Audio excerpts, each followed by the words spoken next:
Dragon Ball is one of the most beloved anime franchises on the planet, but despite that, it has its fair share of content that's inappropriate for kids, especially in this day and age. From violence on children, creepy old man interests, and visually disturbing moments, Dragon Ball is pretty intense at times. Well, let's begin. Before we get started, be sure to click on that subscribe button and tick that little bell to get all the latest content from Screen Rant every day. This country now belongs to my empire!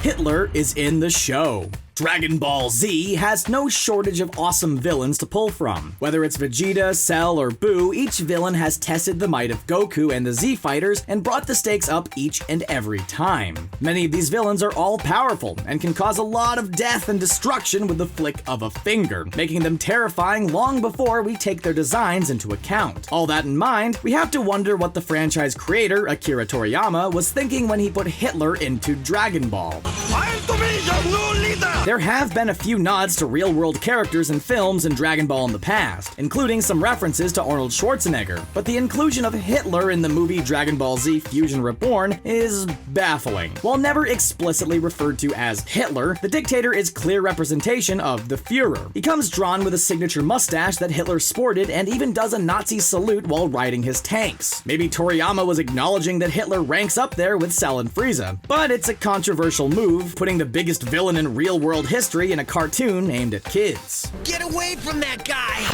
RECOOME versus Gohan. Dragon Ball Z is no stranger to violence. Most of the characters are some of the best fighters on the planet, and when they're not competing in martial arts tournaments, they're usually defending the Earth or another planet from certain doom. When this happens, wanton destruction usually occurs between all the fighting. While most of the fighting takes place between adults, it's not a rule for the show. Goku has two children, Goten and Gohan, and both of them are more than ready to take on their own battles when they're allowed. Goten! I know, I'm ready. But like their dad, they need training, and lots of it. Before anyone even engages with the big baddie Frieza, he summons his elite squad known as the Ginyu Force to Namek. Believing to be up to the challenge, Gohan finds himself in a battle with RECOOME. It doesn't go over well. Seriously undermatched, Gohan gets incredibly abused in the one-sided fight, which culminates in RECOOME breaking Gohan's neck, leaving the boy bloodied and paralyzed on the ground. It's kind of shocking to see that level of violence be dished out against a child, even in an animated series like Dragon Ball Z. The worst bit is that RECOOME seems to be enjoying it, making the fight that much more disturbing to watch. Enough of this. You are mine now.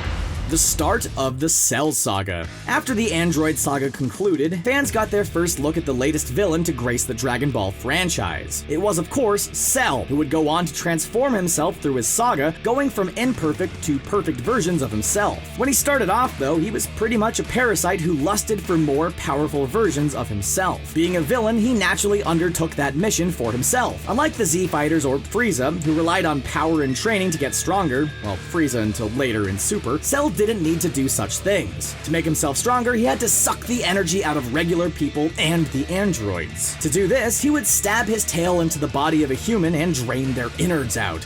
There's no escape this time. By the time he was done, there was nothing left of the person but deflated skin and clothes. It's something out of a horror movie, with the act and end result leaving a nasty impression in the minds of youngsters who got to watch the scene. Most of the violence in Dragon Ball is combat-based, but to see this parasitical act of murder and then see the end result is pretty much the stuff of nightmares. Now meet our next contestant! Killa. When it comes to the cast of Dragon Ball, it's safe to say that they're pretty much all on the pale side of the color spectrum. But then a character like Killa has to come along and actually make matters worse, despite being a character of color. Introduced in the World Martial Arts Tournament, or the Tenkaichi Budokai, Killa looks like he was taken straight out of a 1970s blaxploitation picture and sounds even worse than that. Yeah. We're not sure what the animators were thinking with this one. The weird lip design is hard to ignore, especially today. Also, having his name be Killa instead of Killer? Did they really have to do that? The worst offense comes from his voice, which may actually need redubbing or subtitles. It's a poor imitation of a mock Mr. T accent, and comes along as pretty racist. What's worse is that Killa had plenty of important dialogue sequences, making it hard to keep up with what he was saying under all that mumbling. When kids see this character today, they'll know something's not right with how he's being represented. When parents discover there's a pretty racist interpretation of an African-American fighter on the show, it may upset more than a few. It's my honor to serve justice! Piccolo's attack on Goku. This moment actually takes place at the very end of Dragon Ball, the very first series in the Dragon Ball franchise. In it, Piccolo, who's Goku's longtime ally in Dragon Ball Z, is actually the main antagonist of that show. He's the reincarnation of the Demon King Piccolo, so you know there's a bad bone or two in his body. Goku finds himself fighting Piccolo in the final round of the World Martial Arts Tournament. The two opponents go at it for some time, and near the end, Goku believes himself to be the victor, thus letting his guard down. It's here where Piccolo attacks Goku with a beam from his mouth. What follows is utter brutality. The blast left Goku with a large, bloody hole in his chest. This puts Goku in extreme agony on the ground, flailing about. Piccolo proceeds to kick the downed Goku repeatedly on his wound. Talk about vicious and a grudge. Not only is it visually graphic, but having the villain repeatedly kick his downed opponent in a controlled environment might actually scare kids more than a fight that's all about defending the Earth. Piccolo doesn't end there though. He barrages the wound with elbow attacks and even energy attacks. It becomes more like torture than it does combat. Where's the ref? He will provide us with ample energy. YAMCHA'S encounter with Android 20. When future Trunks enters the plot, he informs Goku that a group of androids from the future will be arriving in exactly 3 years who will destroy everything in their path. This gives the Z Fighters 3 years to train to get ready for their new conflict. But one thing they didn't take into account was that the androids didn't give off an energy reading like organic beings, rendering them invisible to our heroes until it's too late. Mistaking Yamcha for Goku, androids 19 and 20 casually sneak up behind him. Admittedly, Yamcha could have been more on his guard in this scene. He knows to look out for danger, and the androids clearly aren't acting like the rest of the civilians. It was never going to end well for Yamcha, who nearly dies moments later. But he doesn't get attacked by an energy beam, or punched to a pulp like other scenes in the anime. Android 20 holds Yamcha and drains his energy down. Then, in front of his friends, he rams his hand right through Yamcha's chest. This could have been done off camera, or off celluloid, but the animators wanted to show how cold these androids could be, and showed us the act in full. For an animated series with a younger target audience in mind, it's a grueling and pretty messed up scene to watch. I say we torch the whole barrel of monkeys. Casual genocide. One thing that makes Dragon Ball villains so terrifying is not only their lust for power, but how lax they are about all the violence they inflict. It's one thing to go after a group of fighters and engage in a small-scale battle across some plane, but some of the villains in Dragon Ball Z are so cold-blooded, they take things to the next level. For example, when Frieza wipes out the planet Vegeta, there's no moment of reflection, no minute pondering on whether it's a good idea or not. The act of destroying an entire planet, and thus by association killing billions of, well, sort of innocent lives, is something that actively makes many of these villains happy. And is the equivalent to stepping on an ant. That psychotic behavior is ultimately what makes them equally disturbing as they are powerful. When Frieza loses again in Super, he decides to blow up the Earth in a final act of destruction. Thankfully, that attack wasn't permanent thanks to the time-altering powers of Whis. See so much needless death and have the villain be so happy about it is definitely something that might throw an adult off a bit, never mind a child. He's on the move. Everything Buu does.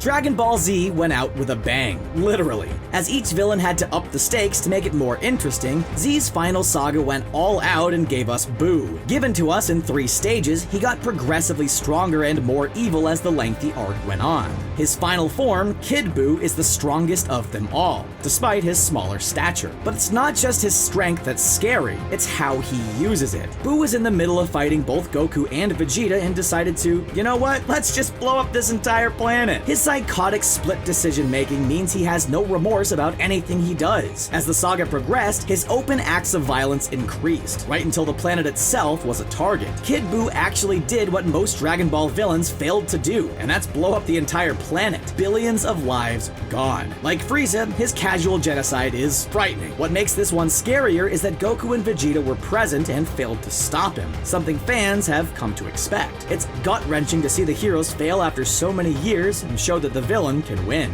Don't worry, it won't hurt too bad. Frieza's scene with Krillin. This is perhaps one of the most violent and disturbing moments in the entire franchise, and that's saying something.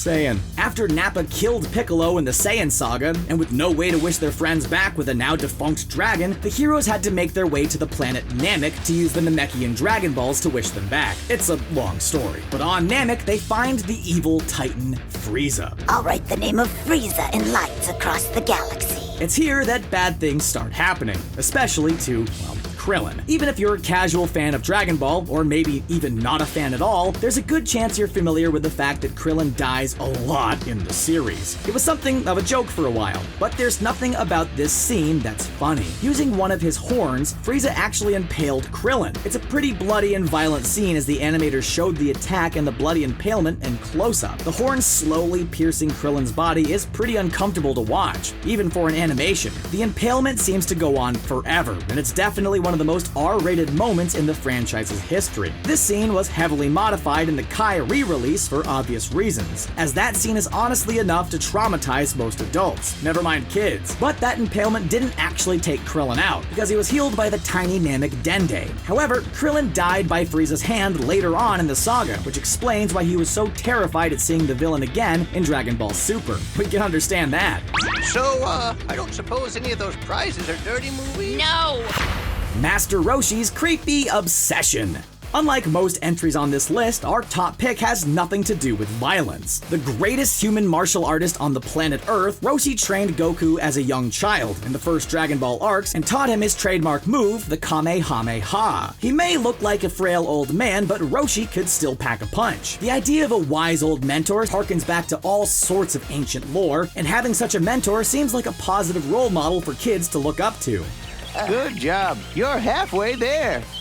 But Roshi doesn't set the best examples when it comes to his views on women, especially today. Roshi is quite openly a pretty big pervert and frequently gets too excited when he sees a young girl, whether in real life or in a magazine that he reads. He'll often yell at people who try to interrupt his fantasies and blatantly gets a little too close to some of the female characters. He even gets nosebleeds when he's too excited. Sure, he more often than not gets criticized or attacked for his moments, but there's no doubt that Roshi is definitely a little creepy and not something that kids should look up to. What's worse is that Kai is right there with him, making both old wise men creeps. Have you no decency? You're a very impressionable kid here. Well, that's it for today. Which Dragon Ball moment do you think is the most inappropriate for kids? Do you think it's the violence or the creepy stuff that's the worst offender? Do you think it's okay for kids to watch the older Dragon Ball episodes? Let us know in the comments below. Be sure to like this video and subscribe to the channel for videos like this in your playlist every day. Thanks for watching.